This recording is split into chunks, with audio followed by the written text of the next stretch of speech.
Hace un tiempo recuerdo que les había hablado de un libro que se llama Camino a la oración ferviente, y en la introducción al libro, el autor menciona que si nosotros hoy tuviéramos la oportunidad de ir a un evento, en donde en ese evento, por ejemplo, Pablo o cualquiera de los otros apóstoles nos contara cómo ora y nos diera sus recomendaciones para la oración, muy seguramente pues llenaríamos ese lugar para ir a encontrarnos con esas recomendaciones. Y ese autor finalmente lo que dice es que tenemos cómo aproximarnos a esas oraciones de esos apóstoles, y entonces en ese libro pues hace un recorrido por las oraciones de los apóstoles en la iglesia del primer siglo. Obviamente nos encantaría conocer cómo oraban los discípulos, pero en la palabra hay contenidos, oraciones mucho más allá de los discípulos. No solamente ese tema de la oración se restringe a los discípulos, sino que toda la palabra nos habla de la oración. Toda la palabra contiene ejemplos de oraciones. Rápidamente, si nos fuéramos para el Antiguo Testamento, ustedes allá van a encontrar, por ejemplo, cuando Abraham ora por su hijo Ismael, cuando Abraham ora para que Dios perdone a Sodoma, cuando un siervo de Abraham ora pidiendo la guía de Dios para encontrar una esposa para Isaac. Hay oraciones de cuando Isaac oró porque Rebeca era estéril y le estaba pidiendo a Dios que la hiciera fecunda. O Jacob oró por su hermano Esaú para que fuera protegido. O cuando Moisés, por ejemplo, oró intercediendo por Israel para que Dios perdonara a ese pueblo rebelde, o cuando oró por María, o cuando oró por Aarón, o Josué. Hay una oración muy interesante en el Antiguo Testamento en donde Josué le pidió a Dios que el sol se detuviera un instante, que el sol se detuviera en un punto específico para que el día durara más e Israel pudiera vencer a sus enemigos porque estaban en batalla. Oraciones de los jueces, oraciones de David por las promesas de Dios recibidas, oraciones de los profetas, están las oraciones de Elías, por ejemplo, cuando Elías oró para que lloviera después de 3 años y medio de sequía, o por ejemplo, cuando Eliseo, el discípulo de Elías, oró por un niño muerto y Dios resucitó a este niño. O tenemos los salmos, que son pues fundamentalmente oraciones de varios tipos. Ahí podríamos encontrar muchas oraciones y muchos ejemplos de cómo nos podemos dirigir a Dios. Pero si llegamos al Nuevo Testamento, también vamos a encontrar muchas oraciones. También nos vamos a dar cuenta que, por ejemplo, cuando Jesús ascendió al cielo y los discípulos regresaron a Jerusalén, lo que nos dice la palabra es que allí perseveraban unánimes en oración y ruego. Lo que hacían los discípulos allí esperando el Espíritu Santo era perseverar en oración. Pero también hay un punto muy interesante, muy importante, cuando los apóstoles definen su ministerio. Los discípulos se dan cuenta que la iglesia tiene muchas funciones y muchas responsabilidades y se necesitan muchas personas que ayuden. Y entonces los apóstoles, los 11 que acompañaron a Jesús, definen su ministerio y dicen, necesitamos diáconos para que nos ayuden sirviendo, para que repartan bienes a los pobres, porque nosotros persistiremos en la oración y el ministerio de la palabra. Entonces, después de esa declaración que hacen, podríamos entender que esos 11 que estaban con Jesús, más Matías, que es el reemplazo de Judas, más Pablo, se dedicaban a predicar la palabra y a orar. Ese era su ministerio. Entonces ahí la oración es fundamental.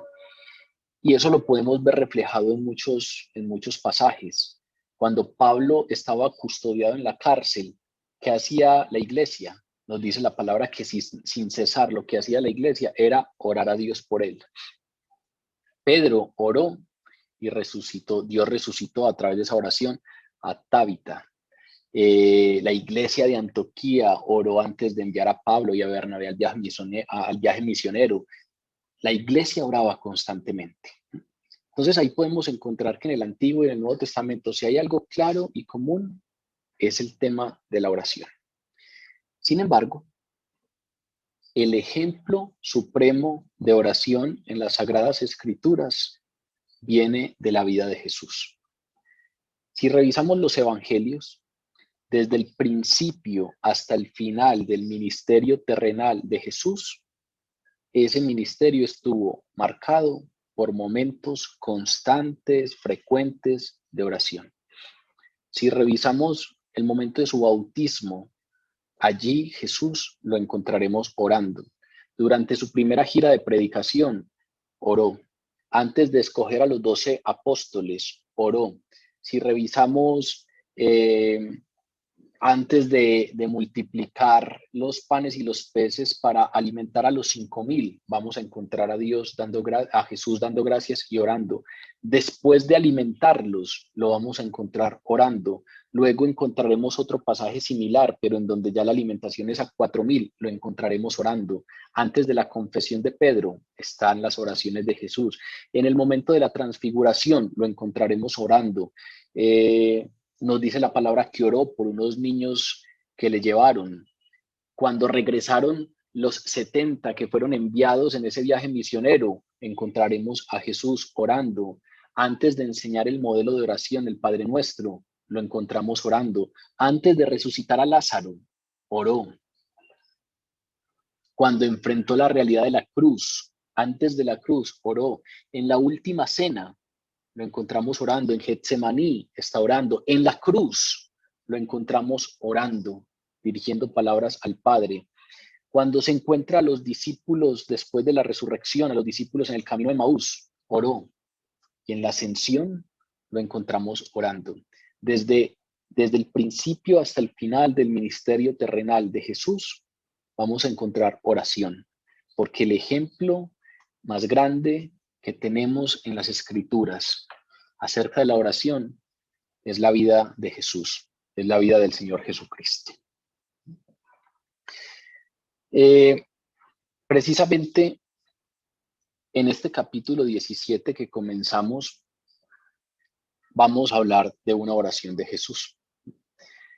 Esta oración que está aquí contenida en el capítulo 17 es tal vez la oración más profunda y magnífica de las que están registradas en la palabra. Aquí Jesús nos muestra una oración con unas palabras que son majestuosas, pero al mismo tiempo claras. No tienen que ser cosas complejas. Creeríamos nosotros que esa oración de Jesús tendría que ser con palabras tal vez poco familiares para nosotros, pero aquí vamos a encontrar que esta oración tiene palabras majestuosas, pero al mismo tiempo muy claras. Son algunas expresiones misteriosas, pero al mismo tiempo las palabras son simples. Cuando la leamos nos vamos a dar cuenta que esta oración como que nos introdujera en las profundidades de la comunicación intertrinitaria, en la comunicación entre las tres personas de la Trinidad, y específicamente aquí vamos a encontrar una comunicación íntima entre el Padre y el Hijo. Y nos vamos a dar cuenta que en esta oración se habla de toda la historia de la redención, desde la elección hasta la glorificación. Nos habla de la regeneración, nos habla de la revelación, de la iluminación, de la santificación y la preservación. Es como si Jesús corriera el velo y nos permitiera encontrarnos con una conversación divina, nos permitiera entrar al mismo trono de Dios y ver una comunicación intertrinitaria. Por eso es que tal vez no hay otro capítulo como este en toda la Biblia, porque aquí encontramos la oración conocida de Jesús más larga mientras estuvo en la tierra. Claro, muy seguramente tuvo otras oraciones profundas y largas. Lo sabemos porque los evangelios nos dicen que pasaba mucho tiempo en oración, noches enteras en oración, en comunicación con el Padre, en comunión con el Padre. Pero por alguna razón a Dios no le pareció usar esas otras oraciones, o no le plació dejar por escrita esas otras oraciones para que nosotros tuviéramos acceso a esa revelación, sino que le plació dejar esta. Y entonces, entre todas las oraciones que quedaron registradas por los autores bíblicos con iluminación del Espíritu Santo, esta es la oración más larga y profunda que encontramos. Tenemos muchos sermones de Jesús, tenemos muchas parábolas de Jesús, pero oraciones largas, completas como esta, solo una, esta. Hoy entonces vamos a acercarnos a una introducción a esta oración. Las semanas siguientes vamos a introducirnos allí y a estudiar a fondo esta oración, pero hoy les propongo que nos quedemos solo en el primer versículo, lo leamos y a partir de ese primer versículo conversemos un poco sobre cuál es el contexto de esta oración, cuál es el ambiente alrededor de esta oración, cuál es el tema que aborda, cuáles son algunos detalles de su riqueza teológica, para que comprendamos algunos elementos que la hacen única, que le dan una importancia medular y que nos sirva eso como plataforma para a partir de allí introducirnos de fondo en la oración. Vamos entonces hoy a conversar sobre el capítulo 17 de Juan, versículo 1. Dice así: estas cosas habló Jesús y levantando los ojos al cielo, dijo: Padre, la hora ha llegado, glorifica a tu Hijo para que también tu Hijo te glorifique a ti. Hay un ambiente muy interesante para esta oración y muy seguramente la palabra nos hace un guiño para que antes de entrar de fondo o entrar de lleno a esta oración, pensemos en cuál era el contexto. ¿Por qué esta oración o este capítulo comienza diciendo, y estas cosas habló Jesús? Cuando nos dice, y estas cosas habló Jesús, nos dice que esas cosas que dijo importan. Y estas cosas habló Jesús y levantando los ojos al cielo dijo. Antes de levantar los ojos al cielo, dijo algunas cosas. Y el autor bíblico no simplemente termina el sermón y nos dice, listo, levantó los ojos del cielo al cielo y dijo lo siguiente. No, le parece importante decirnos que hay una relación entre las cosas que habló y lo que vino a continuación, que fue levantar los ojos al cielo y comenzar una oración muy especial. De manera pues que hay un contexto particular. Estas cosas habló Jesús. ¿Cuáles cosas? Aquí hay una relación con lo anterior. Y precisamente el guiño que nos hace la palabra es que ese sermón anterior que terminamos de estudiar hace 8 días es el contexto de interpretación adecuado. Esa oración de Jesús que vamos a comenzar a estudiar marca el final del tiempo de Jesús con los discípulos en el aposento alto. Vienen en el aposento alto con todo lo que ya hemos conversado, esas horas previas antes del arresto y de la cruz. Y ahí en esas horas previas Jesús los había servido, los había consolado, los había instruido. Esa noche del jueves santo comenzó con el lavado de los pies y nos contó Juan que incluso de manera asombrosa Jesús lava los pies aún de aquel que ya sabía que lo iba a traicionar, y luego siguió la comida de Pascua y la Santa Cena, y durante esa Santa Cena Jesús reveló que Judas lo iba a traicionar y que él iba a morir y que Pedro lo negaría, y comprensiblemente por todas estas revelaciones los discípulos estaban atónitos, estaban conmocionados, estaban consternados por esas noticias, por esos anuncios. Y entonces cuando el Señor los ve consternados, los consuela y los confronta con la promesa de la gloria futura. Y entonces empieza un discurso en donde hay una consolación. Y ese discurso que estudiamos comenzó diciendo, en la casa de mi Padre hay muchas moradas. Y yo me voy, pero me voy a prepararles lugar a ustedes. Les dio confianza de que se volverían a ver y que Él no iba para otro lugar diferente, a la casa del Padre, a prepararles lugar. Luego les promete el Espíritu Santo. Les dice que el mundo los odiaría, pero que aunque el mundo los odiara como lo odió a él, el Espíritu Santo los fortalecería y los guiaría a la verdad.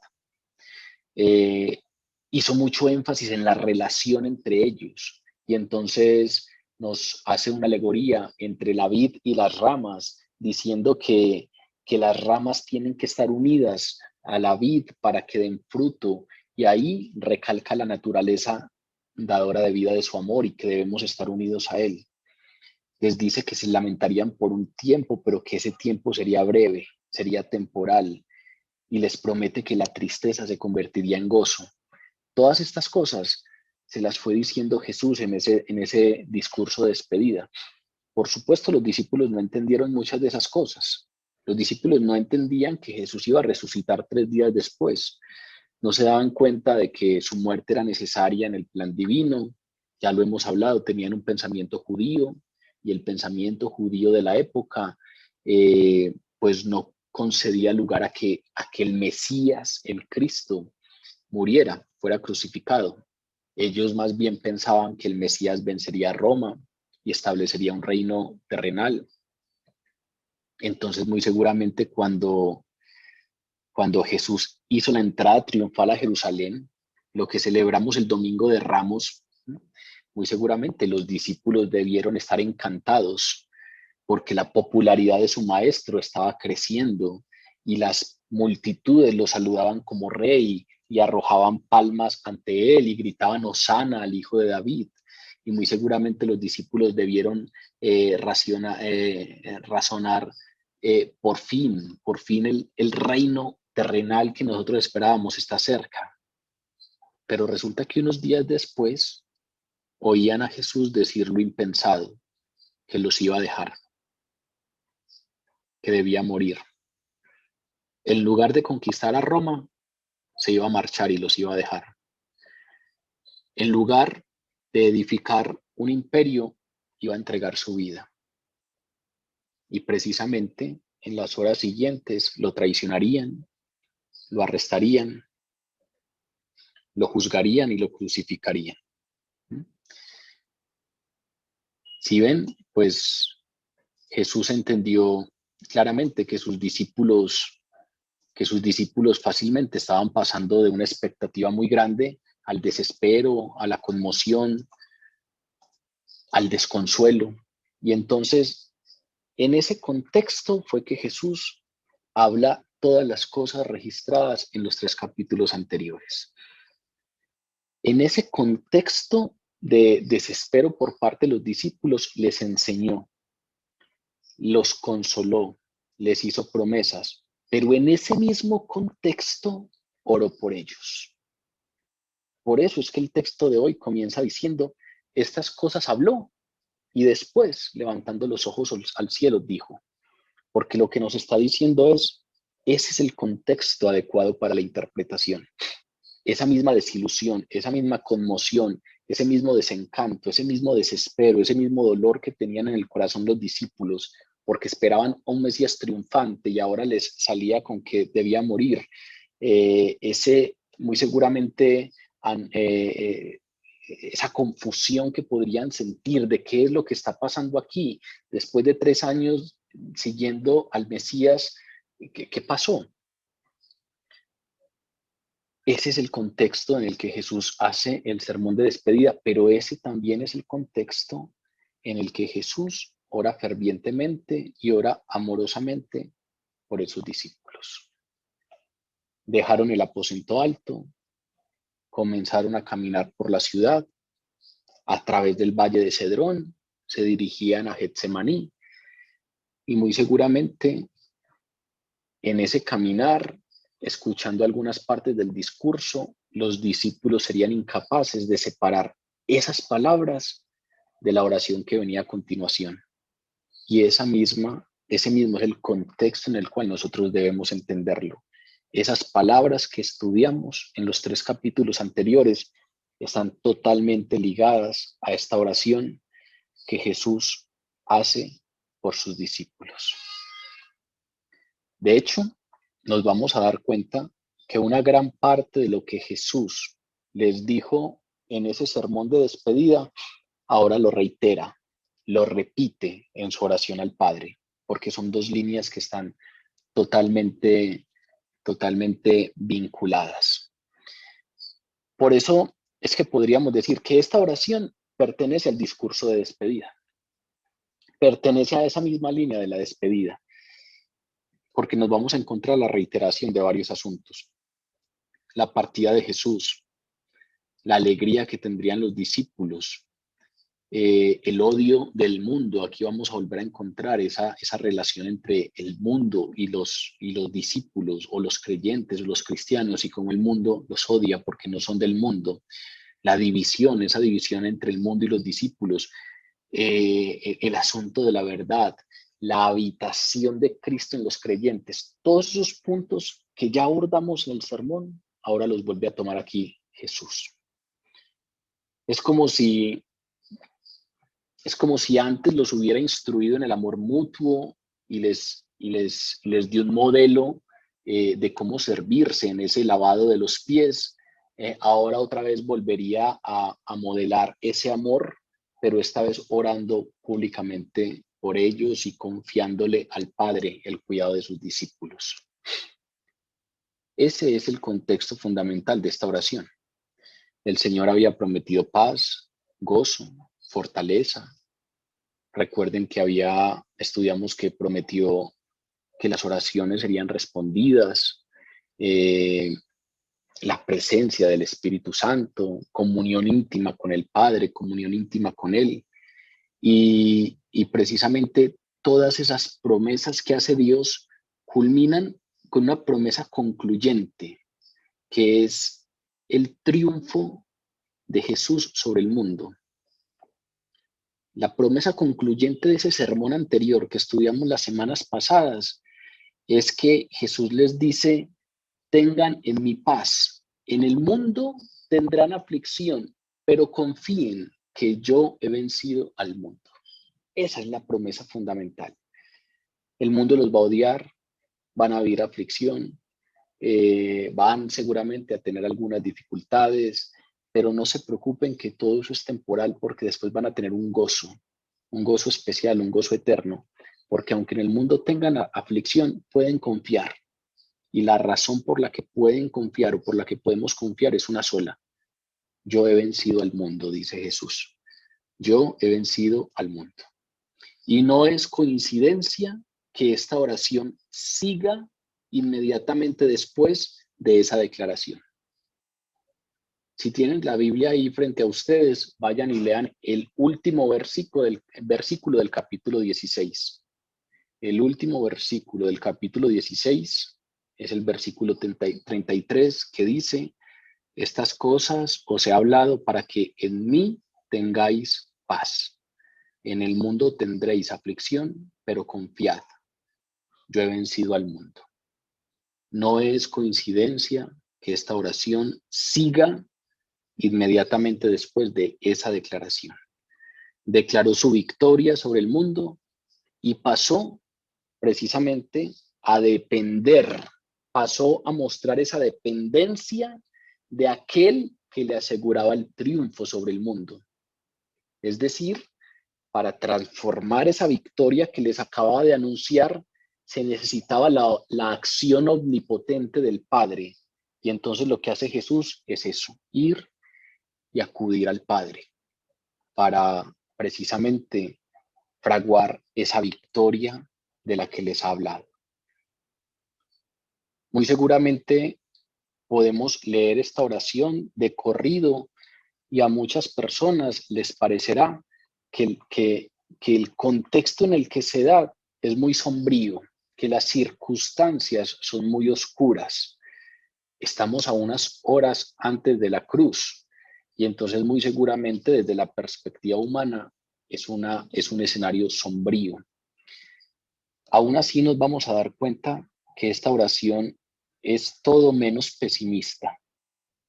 En su lugar, es una declaración confiada de Jesús, de certidumbre, de gloria. Aquí nos vamos a dar cuenta que Jesús aún no ha pasado lo que ya viene, el arresto, la crucifixión, el dolor, el padecimiento antes de la resurrección.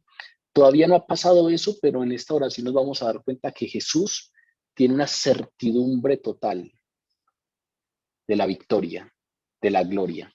Sabe exactamente qué es lo que va a pasar. No es una oración sombría, aunque solemos entenderla así. ¿Por qué? Pues porque la pronuncia quien acaba de afirmar que ha vencido al mundo. Y precisamente esta oración surge de esa convicción, surge de la convicción de Jesús de que ha vencido al mundo. Es como si aquí pudiéramos darnos cuenta que Jesús está mirando más allá de la cruz.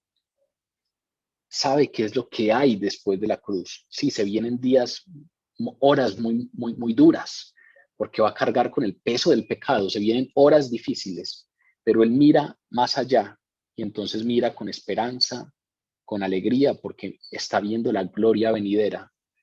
No es una oración de desánimo, es una oración que surge de una convicción de victoria. Ese es el contexto. Estas cosas habló Jesús y, levantando los ojos al cielo, dijo. Jesús comienza esta oración levantando los ojos al cielo. Esa es una postura muy conocida en la palabra. Recuerden, por ejemplo, al salmista decir, levanto mis ojos a los montes, ¿de dónde me vendrá el auxilio? El auxilio me viene de ti que hiciste el cielo y la tierra. Levanto mis ojos a los montes. A ti alzo mis ojos, a ti que habitas en los cielos. Pero Jesús también ya lo había hecho antes. Si nos vamos, por ejemplo, a la resurrección de Lázaro, por poner solo algunos de los ejemplos de las oraciones de Jesús, cuando Jesús resucita a Lázaro, nos dice el capítulo 11 de Juan, que estudiamos en su momento, entonces quitaron la piedra de donde había sido puesto el muerto, y Jesús, alzando los ojos a lo alto, dijo, Padre, gracias te doy por haberme oído.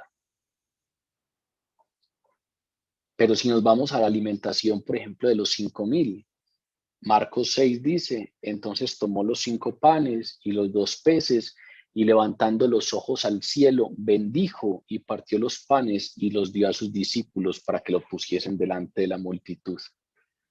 Era una postura común. Es una postura usada para reconocer que el trono de Dios está en el cielo. Pero también es una postura que refleja la confianza de un corazón puro. Por ejemplo, en el capítulo 18 de Lucas hay un contraste, una comparación que hace Jesús entre un fariseo y un publicano. Un fariseo que está orando, alardeando, orando en voz alta, diciendo que él no comete pecado, etc. Y un publicano que se está arrepintiendo y dando golpes de pecho.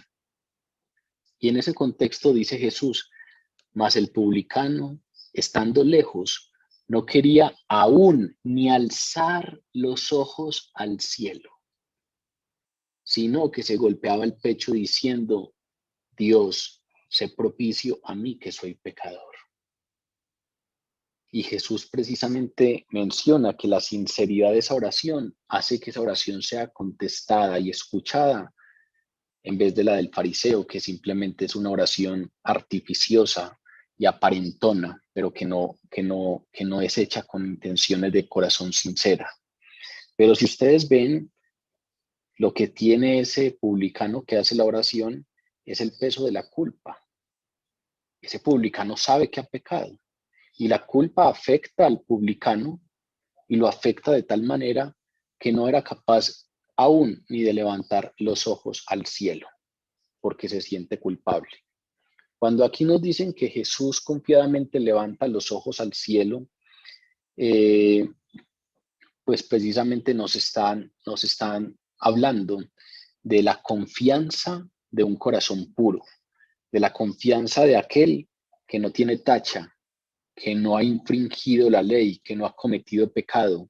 Y precisamente es aquel que no ha cometido pecado el que puede dar su vida por los pecadores. Si Jesús hubiese pecado cuando murió en la cruz, Su muerte habría sido la paga de su propio pecado. Para que Jesús pudiera morir por nosotros, tenía que ser libre de pecado. Y sabemos que ni siquiera tenía el pecado original porque fue engendrado por el Espíritu Santo. Ese accionar, esa postura de levantar los ojos al cielo, no solamente nos habla del trono de Dios, sino que nos habla de la confianza de Jesús en ese corazón puro que le permite venir con plena certidumbre de ser escuchado, con plena confianza. Si lo comparásemos con ese publicano que por el contrario el peso de la culpa no lo dejaba ni siquiera levantar los ojos al cielo. Pero levantando los ojos al cielo dijo, Padre. La primera expresión de Jesús en esta oración es Padre. Y al dirigirse a Dios como Padre, Jesús está reconociendo su sumisión y su dependencia a Él. Pero al mismo tiempo está subrayando su igualdad con Dios como hijo. Que Jesús le diga Padre al Padre, a Dios, es fundamental porque nos está hablando precisamente de que cuando Jesús vino y se presentó como siervo, en su ministerio terrenal se sometió completamente a la voluntad de Dios, Padre. Se sometió completamente. Por eso la palabra nos muestra a Jesús constantemente diciendo, las palabras que yo digo, que yo pronuncio, son las que el Padre me ha dado para que yo pronuncie. Las obras que yo hago son las que el Padre me ha dado para que yo haga. Padre, aparte de mí este cáliz, pero que no se haga mi voluntad, sino la tuya. Constantemente el ministerio de Jesús nos muestra esa sumisión y dependencia de Jesús al Padre. Ese llamarle Padre nos da una idea de esa sumisión, pero al mismo tiempo nos da una idea de igualdad, porque se está reconociendo como hijo, se está reconociendo como el hijo. Y nosotros ya hemos hablado de esto. Nosotros también le decimos Padre a Dios, pero somos padres, somos hijos por adopción, porque nosotros no tenemos la misma naturaleza de Dios. Nosotros somos criaturas de Dios. Y la criatura no tiene la misma naturaleza de su creador.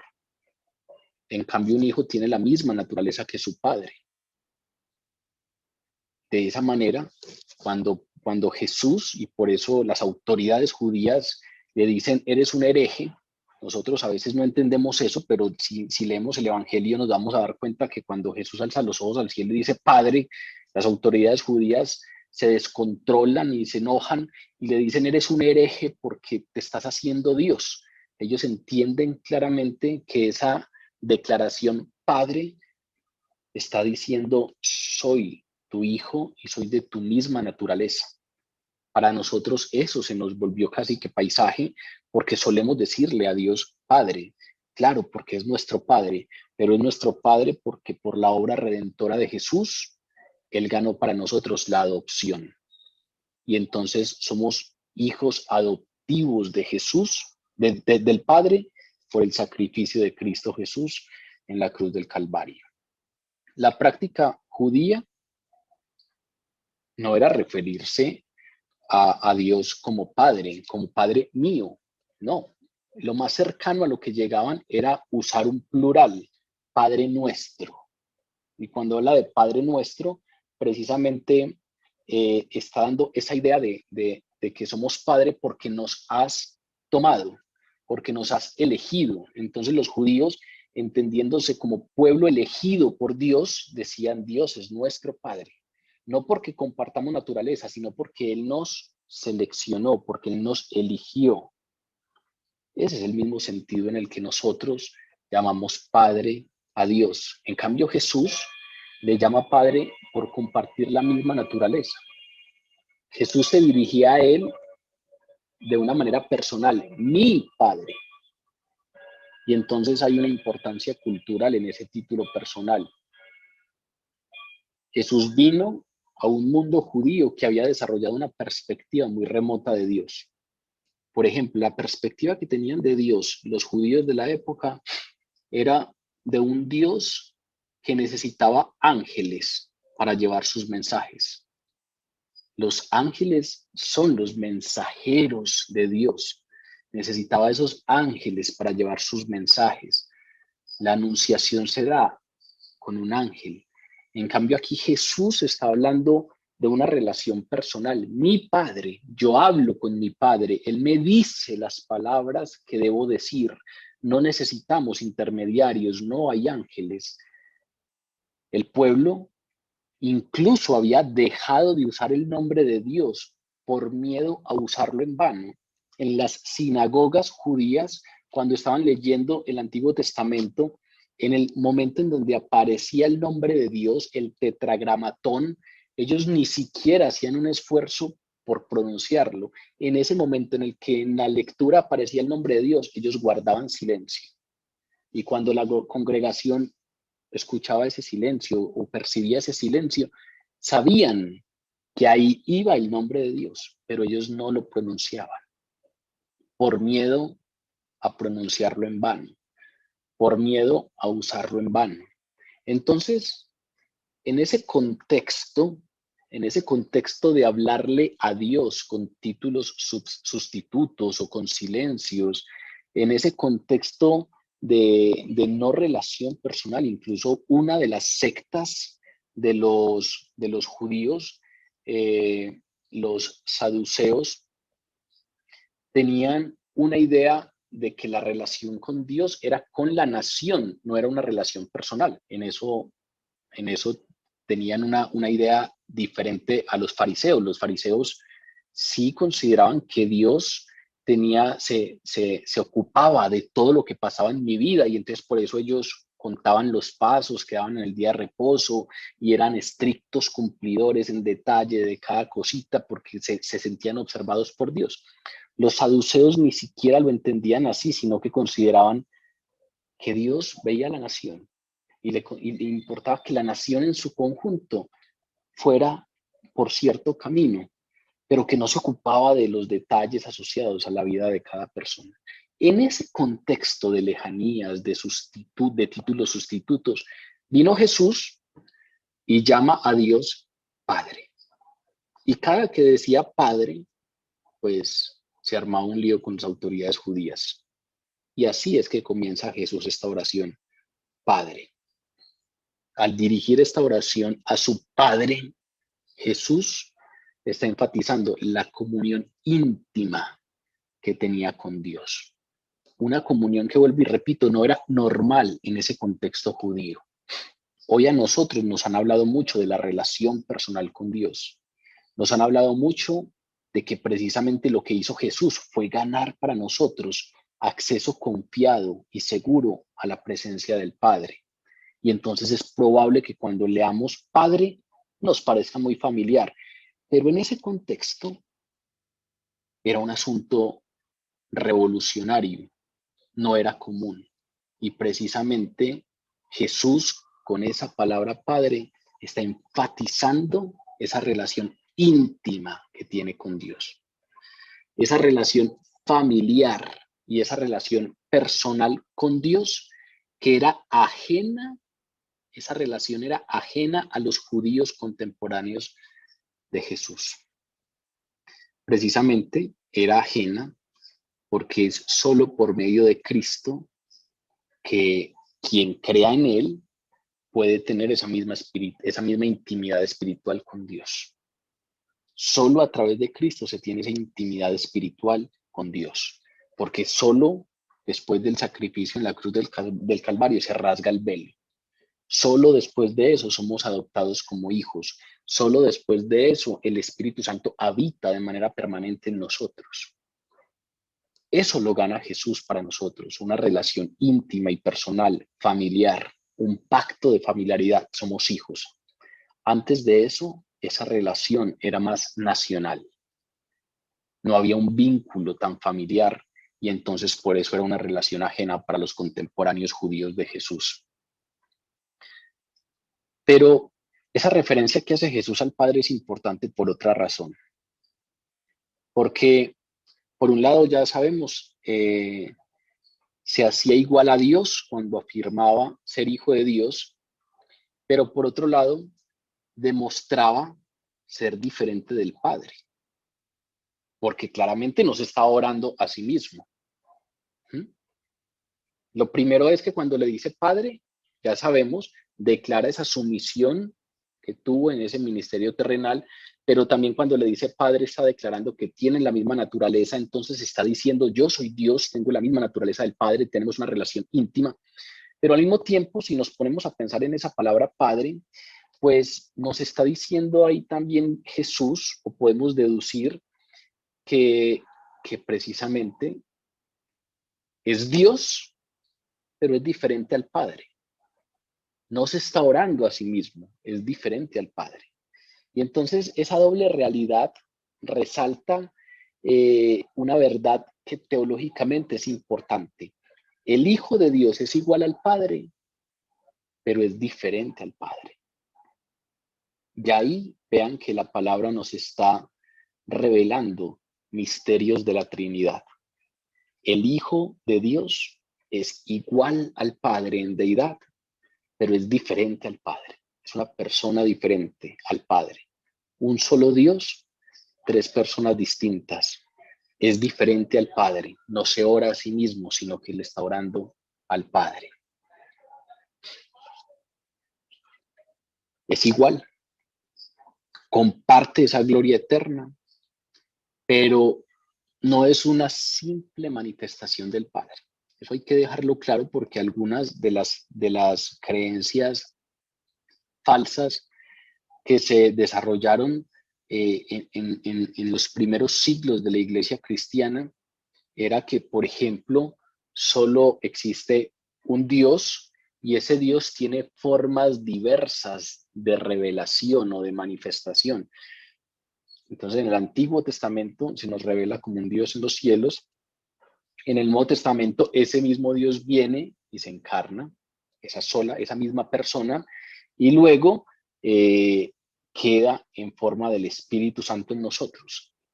Eso, pues, no es lo que nos revela la palabra. Aquí lo que nos está revelando la palabra es que es un mismo Dios que coinciden en términos de voluntad, que el Hijo es igual al Padre, pero que son dos personas distintas. Y eso nos permite entender que aquí Jesús subraya la realidad fundamental de la Trinidad. Igualdad, pero tres personas distintas. Muchas cosas de la Trinidad no entendemos, pero aquí Jesús nos permite entender claramente esta parte. El Hijo es igual al Padre, pero es diferente al Padre. Levantando los ojos al cielo dijo, Padre, la hora ha llegado. No sé si recuerdan que en este estudio del Evangelio de Juan, en diferentes momentos, Jesús ha hecho énfasis en que su hora aún no había llegado. Es más, comenzando el ministerio terrenal, recuerdan las bodas de Caná en Galilea. Jesús está en una boda con su madre, falta el vino, María intercede para que Jesús los ayude. ¿Y cuál es la respuesta de Jesús? Mujer, ¿qué tienes conmigo? Aún no ha llegado mi hora, aún no ha venido mi hora. Pero luego, en el capítulo 7 de este mismo evangelio, encontramos que las autoridades judías procuraban arrestar a Jesús. Y el capítulo 7, versículos 30 nos dicen que aunque procuraban arrestarle, ninguno logró echarle mano porque aún no había llegado su hora. En diferentes momentos en este evangelio hemos encontrado esa declaración. Aún no ha llegado mi hora. Estas palabras habló Jesús en el lugar de las ofrendas, enseñando en el templo, y nadie pudo arrestarlo porque aún no había llegado su hora, dice también en el capítulo 8. A diferencia de todos esos momentos en que afirma que aún no había llegado su hora, ahora abre la oración, Padre, y lo que sigue a continuación, esa apertura de la oración, precisamente son esas palabras dramáticas, la hora llegada. Venía durante todo el evangelio diciendo, no ha llegado la hora, no ha llegado la hora, no ha llegado la hora. Y ahora abre esta oración diciendo, la hora ha llegado. Y precisamente esa declaración se refiere a la consumación del ministerio terrenal. Ese ministerio terrenal o ese fin del ministerio terrenal que abarca la muerte, la resurrección y la ascensión de Jesús. La hora para que eso se consume ha llegado. Los planes hechos desde el pasado eterno se iban a culminar en ese momento. Había llegado la hora. Cuando Pablo dice, el Cordero fue inmolado antes de la fundación del mundo, y nos dice con eso que la muerte de Cristo Jesús en la cruz del Calvario no fue un plan B, no fue una salida que Jesús no esperaba, no fue un accidente, no. Pablo nos dice claramente, estaba predeterminada desde antes de la fundación del mundo. Esos planes hechos para nuestra redención desde el pasado eterno, ahora culminarían, ahora se consumarían, ahora se configurarían, porque la hora había llegado. Ha llegado la hora en que el Hijo del Hombre se ofrecería como expiación perfecta por nuestros pecados. Había llegado la hora en la que aquel que no tenía pecado se haría pecado por nosotros. Había llegado la hora en que Cristo cancelaría el acta de los decretos que había contra nosotros. Había llegado la hora en que las profecías del Antiguo Testamento sobre Jesús se cumplirían.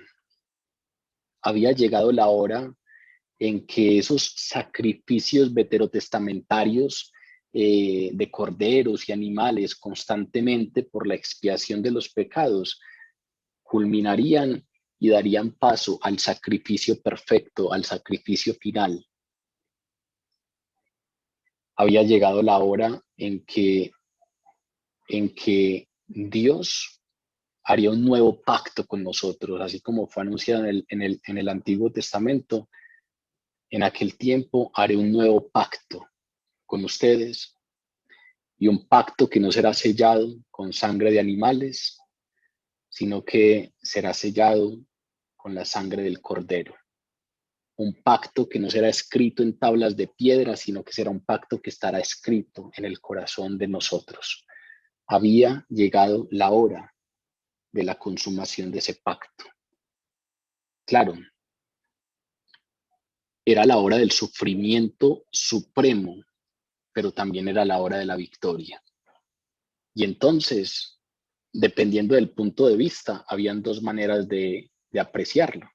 Los discípulos lo veían como la hora de la tragedia, del sufrimiento supremo, de la muerte, del fracaso, y entonces estaban aterrados.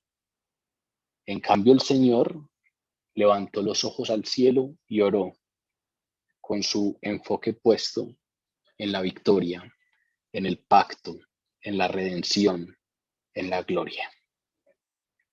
Así comienza esta oración.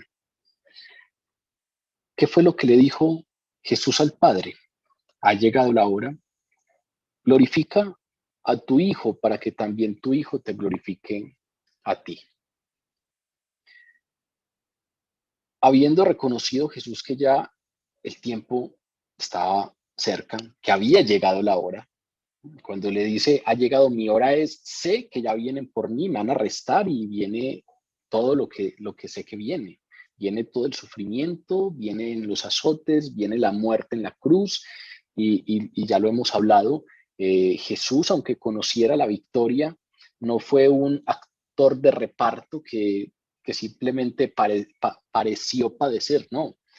Jesús cargó con el peso real de nuestro pecado. No hay otro sufrimiento como ese. Y entonces, él sabía que eso estaba por venir. Cuando declara, ha llegado la hora, sabe que ese tiempo del sufrimiento y de la muerte está cerca. Y entonces, en ese momento, Jesús le pide al Padre que lo glorifique. Glorifica al Hijo, glorifica a tu Hijo, para que también el Hijo, tu Hijo, te glorifique a ti. Esa frasecita muy corta, glorifica a tu Hijo para que también tu Hijo te glorifique a ti, es un resumen muy adecuado de todo lo ocurrido en el ministerio de Jesús. pero también es un resumen adecuado de todo lo que había de ocurrir en esta oración. Y también es un resumen muy adecuado de todo lo que habría de ocurrir en los sucesos de la pasión. Si ustedes ven, el enfoque predominante de Jesús durante todo su ministerio había sido glorificar al Padre, someterse a la voluntad del Padre en todo. Ya lo mencionamos anteriormente. Pero aquí Jesús vuelve y lo reitera. A lo largo de todo el ministerio terrenal, Jesús buscó continuamente la gloria del que lo envió. Si ustedes leen los relatos del nacimiento, saquen un ratico esta semana y vayan y lean los relatos del nacimiento de Jesús. Cuando un ángel se presenta a los pastores. Si ven, el desenlace siempre de esos eventos es que los pastores volvieron glorificando a Dios. Todo el ministerio de Jesús estuvo continuamente enfocado en darle la gloria al que lo envió. Toda la enseñanza de Jesús estaba ligada a la gloria del Padre. Los milagros de Jesús enfocados en la gloria del Padre. Y asimismo su muerte y su resurrección están enfocados en la gloria del Padre. Se sometió a la voluntad del Padre en todo. Lo dijo directamente. Juan 6:38. He descendido del cielo no para hacer mi voluntad, sino la voluntad del que me envió. Se sometió a la voluntad de Dios Padre en todo. Tal como el Hijo había glorificado al Padre durante todo el ministerio terrenal, con esto está diciendo, la hora llegó. Todo lo que tenía que hacer, ya lo hice. Y durante todo eso que hice, desde mi nacimiento hasta esta hora, te he dado la gloria. Glorifica ahora a tu Hijo. Eso es lo que le está diciendo al Padre.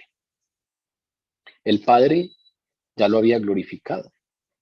El Evangelio nos habla de que precisamente el Padre había dado testimonio de Jesús. Durante el bautismo de Jesús se escuchó una voz del cielo que reafirmó lo que decía Jesús. Ese es mi Hijo amado. Le glorificó, le reivindicó. Créanle, escúchenle que es Él. Pero no solamente en el bautismo, sino que en la transfiguración también se escucha esa voz. Y luego en los eventos de la muerte y resurrección también vemos como resultado la gloria del Hijo. Ahí, entonces, encontramos que hay una consumación de la obra ministerial de Jesús aquí en la tierra. Ha glorificado al Padre y ahora lo que viene para el Hijo, aunque hay sufrimiento, aunque hay muerte, lo que viene para el Padre, para el Hijo es glorificación. Así como Él glorificó al Padre, ahora el Padre glorificaría al Hijo. Esta oración, vamos a darnos cuenta que se divide fundamentalmente en 3 secciones. Primero, Jesús ora por él mismo. Los primeros 5 versículos vamos a darnos cuenta que Jesús está orando por él mismo. Luego, de los versículos 6 al 19, en la parte más extensa de la oración, Jesús ora por sus discípulos, y luego del 20 al 26, Jesús ora por la iglesia. Ahí hay como 3 divisiones que nos vamos a encontrar. Pero a lo largo de las 3, cuando estemos conversando cada una de ellas, se van a dar cuenta que en las 3 hay un punto central, y es la gloria de Dios. Esta oración hace eco, se enfoca en lo mismo que se ha enfocado el ministerio terrenal de Jesús, la gloria de Dios manifestada por medio de la cruz. Irónicamente, por medio de la cruz, que era la muerte más vergonzosa de esa época, el Hijo mostró la gloria infinita. Lo que parecía ser el peor resultado posible para Jesús fue la victoria final. Lo que para sus discípulos era una tragedia, desde el punto de vista de Jesús, era triunfo y era gloria divina. Esto precisamente ese enfoque de la oración resalta la confianza absoluta y la sumisión a la voluntad del Padre que tenía Jesús. Confianza absoluta. Venían cosas difíciles, pero hay una confianza absoluta de que Él había vencido ya el mundo.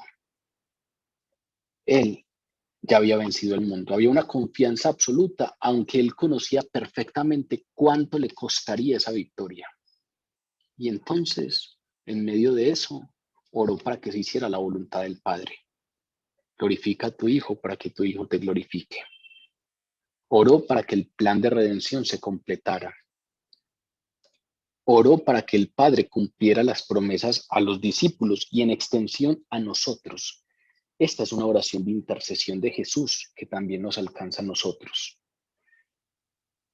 Vean que es muy interesante y una de las primeras cosas que podemos encontrar y aprender de este contexto es que aun conociendo la voluntad del Padre y aun conociendo lo que venía, Jesús no oró de modo fatalista porque tenía su atención puesta en la gloria.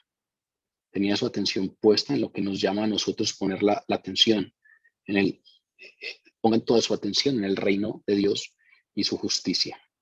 Al contrario, en vez de orar de manera fatalista, el conocer la voluntad del Padre lo llevó a pedirle al Padre que lo hiciera tal y como Él lo había dicho. Es como si en esta oración Jesús nos enseñara que Él no solamente enseña la verdad a los discípulos, sino que ora para que el Padre implemente esa verdad en los discípulos.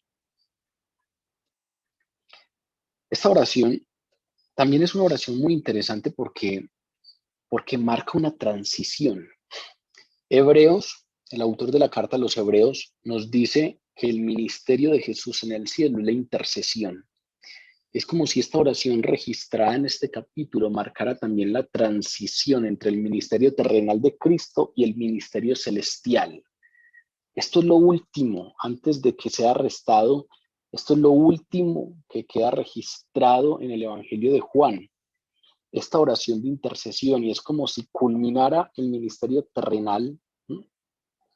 Todavía no ha culminado, todavía falta obviamente la muerte y la resurrección y la posterior ascensión, pero si desde aquí ya estuviéramos teniendo una primera transición de ese ministerio terrenal a lo que sería el ministerio o a lo que es el ministerio celestial de Jesús, interceder por nosotros, interceder como el gran sumo sacerdote.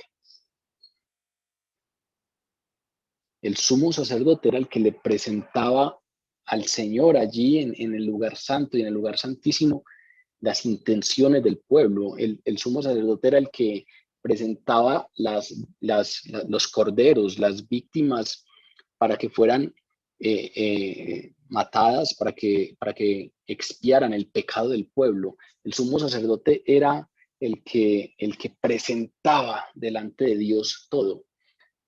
Pues Jesús es nuestro sumo sacerdote. Jesús, como sumo sacerdote, está en el cielo a la diestra de Dios Padre, intercediendo por nosotros. Por eso Juan, en su primera carta, nos dice: procuren ser santos como su Padre es santo, pero sepan que si pecan, tienen un abogado en el cielo que intercede por ustedes. Por eso es que esta oración se le ha llamado la oración sacerdotal de Jesús, porque como sumo sacerdote, es decir, como intercesor, nos presenta delante del Padre. Me voy a adelantar un poquito, pero me interesa que lo sientan así personal. En el versículo 20 vamos a encontrar cosas de esta parte de esta oración, palabras de Jesús directamente diciendo cosas como estas. No ruego solamente por estos, refiriéndose a los discípulos, sino también por los que han de creer en mí por la palabra de ellos. Toda la iglesia precisamente ha creído en Jesús por la palabra de los discípulos, por lo que ellos predicaron, por lo que quedó consignado. Aquí Jesús como sumo sacerdote, no ruega solo por los discípulos, no ruego solamente por estos, sino también por todos los que han de creer por la palabra de ellos. Jesús, desde este momento, ya estaba intercediendo por cada uno de nosotros. Entonces, por este tipo de cosas, hacen que este sea un capítulo muy especial. Es un capítulo en donde completamente encontraremos una oración. Es el lugar en donde encontramos la oración más larga de Jesús. Encontramos en otros lugares oraciones más cortas, pero nada semejante a esto que encontramos aquí. Es muy singular, tiene gran profundidad todo lo que vamos a estudiar. Son palabras muy directas, aunque son sencillas. La comprensión y el aprecio por el texto llegan con solo leerlo. No necesitamos conocer demasiado. Si ustedes lo leen ahora en la noche o durante esta semana, el aprecio y la comprensión del texto llegan de inmediato, con solo leerlo, con solo meditar en él, pero no por eso, tiene un solo punto de acercamiento. Es fácil entenderlo y valorarlo, pero cada que uno lo vuelve a leer, tiene una riqueza inmensa que permite identificar cosas nuevas. Uno pensaría que la oración intertrinitaria, que una conversación entre Dios Hijo y Dios Padre, probablemente tendría que tener cosas incomprensibles, pero este no es el caso.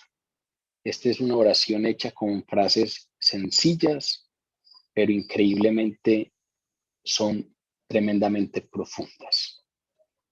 Vemos a un Jesús que ve la cruz desde la perspectiva eterna, y esta oración precisamente nos permite darnos cuenta desde dónde ve la cruz Jesús. Está enfocado en la gloria de Dios, en la gloria que le espera a la diestra de Dios Padre. Tenía plena conciencia del dolor, plena conciencia del sufrimiento que le esperaba, pero también tenía plena conciencia de la gloria triunfante que resultaría de todo ello. Ese es el contexto en el que Jesús pronuncia esta oración. Pero también podríamos decir que es una oración que tiene una importancia fundamental. Muy seguramente es muy difícil sobreestimar esto. No hay ninguna estima que le demos a este capítulo que digamos es exagerada. No, es imposible sobreestimarlo, porque aquí están registradas palabras directas del segundo miembro de la Trinidad dirigidas a su Padre.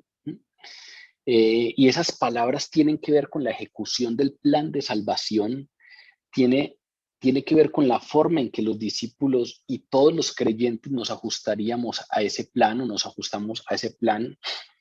Los discípulos oyeron esta oración, tuvieron acceso a esa conversación profunda y santa.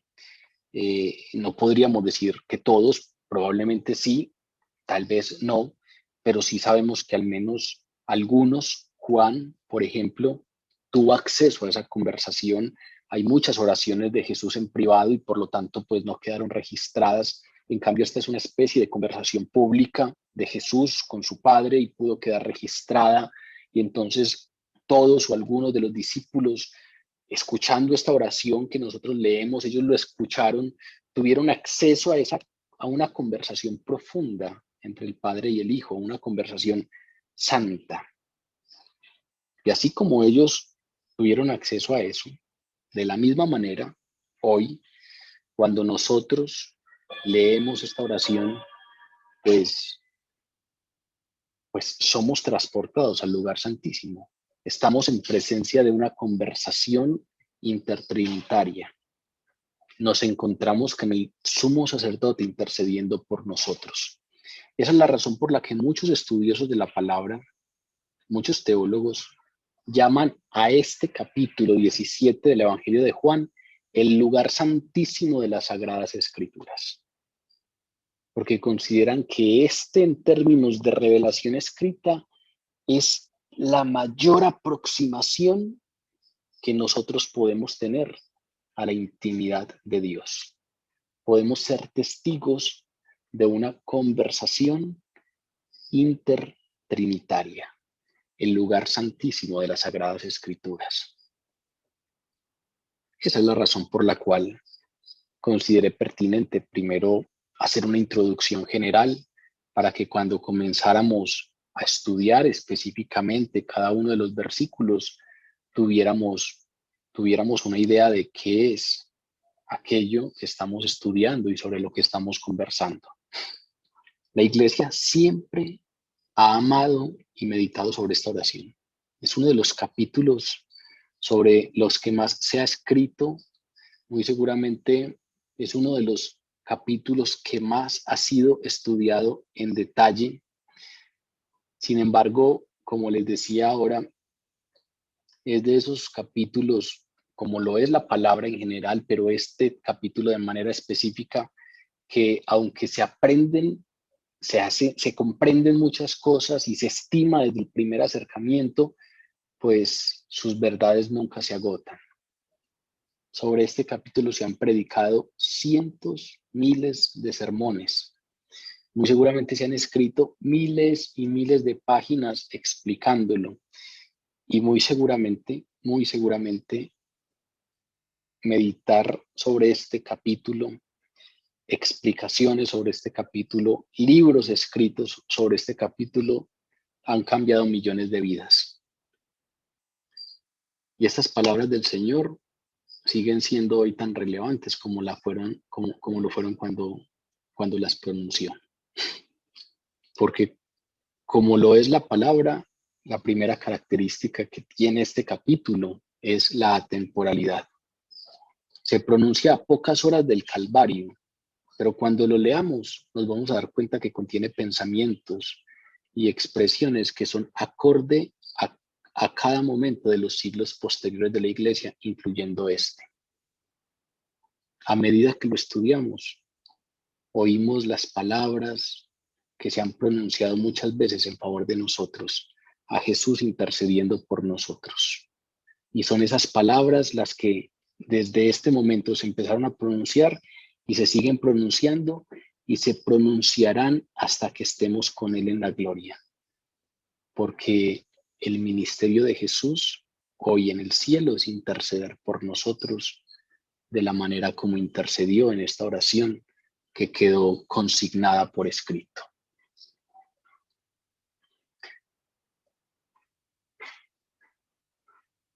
Esta es tal vez la oración de Jesús.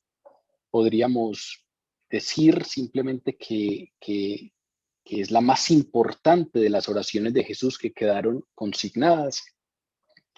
Es irónico que en algunas Biblias y en algunos libros ese título se utilice sea para otra oración. Es irónico que cuando pensamos en la oración de Jesús, pensemos más fácilmente en aquella instrucción que le dio Jesús a los discípulos, como la oración modelo que aparece en Mateo 6 y que nosotros tradicionalmente la conocemos como el Padre Nuestro. Pero a veces cuando pensamos en la oración de Jesús, pensamos en aquella instrucción. Esta es la oración de Jesús. Mateo 6 o el Padre Nuestro no registra una oración de Jesús, sino un modelo dado por Jesús a sus discípulos sobre cómo debían orar. Es decir, el título adecuado para esa oración debería ser la oración de los creyentes o la oración de los discípulos, porque esa es la manera como nos dijo Jesús: ustedes oren así, como nos instruyó Jesús que oráramos. Si ustedes revisan algunos de los puntos del Padre Nuestro, sabrán que muy seguramente o que seguramente Jesús no oraba de esa manera, porque, por ejemplo, Jesús nunca podría haberle pedido perdón a Dios. Perdona nuestras ofensas. No son palabras en la boca de Jesús. Por eso aquí comenzamos dándole cierta importancia a gestos como mirar al cielo antes de empezar a orar. Esa es la instrucción de Jesús a nosotros. Nosotros oramos así. Nosotros debemos seguir esa instrucción, alabar al Señor, anhelar su reino en nuestras vidas, pedir su voluntad, clamar por la provisión diaria, pedir perdón, pedir ser instruidos en cómo perdonar a los demás y ofrecer disculpas cuando nosotros somos los que ofendemos, pedir que no caigamos en tentación, pedir que seamos librados del mal. Esa es la oración del creyente, de los discípulos. Esta del capítulo 17 es la verdadera oración de Jesús. Cuando Jesús hace esta oración antes de la cruz,